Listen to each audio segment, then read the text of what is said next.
তৃতীয় বিয়ে করছে অভিনেত্রী রচনা বন্দ্যোপাধ্যায়। একে বলল অভিনেত্রী। বিস্তারিত জানতে ভিডিওটি দেখুন। ব্যক্তিগত জীবনে ছেলে প্রনীল বসুকে নিয়ে সুখের সংসার রচনার। স্বামী প্রবাল বসুর সঙ্গে ডিভোর্স না হলেও দীর্ঘদিন তারা এক ছাদের তলায় থাকতেন না। সম্প্রতি ফেসবুক পাতায় দেখা মিলেছে রচনা ও প্রবাল বসুর বিয়ের কিছু ছবি, যেখানে কনের বেশে দেখা গেল রচনার সাথে চিরাচরিত বাঙালি বরের সাজে দেখা গেল প্রবাল বসুকে।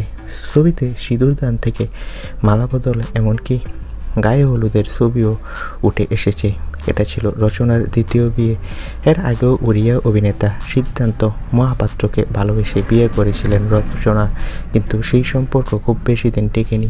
2004 সালে বিয়ে ভেঙে যায়। এরপর 2007 সালে দ্বিতীয় বিয়ে সারেন। তবে সম্প্রতি গুজব উঠেছে যে অভিনেত্রী রচনা নাকি তৃতীয় বিয়ের পিঁড়িতে বসছে। এ প্রসঙ্গে অভিনেত্রীকে প্রশ্ন করা হলে অভিনেত্রী বলেন যে, আমি আমার ছেলেকে নিয়ে সুখেই রয়েছি।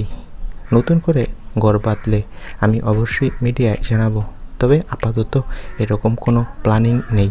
তো বন্ধুরা, রচনাকে নিয়ে তোমাদের মন্তব্য কী? তোমাদের কার কার প্রিয় অভিনেত্রী রচনা বন্দ্যোপাধ্যায়?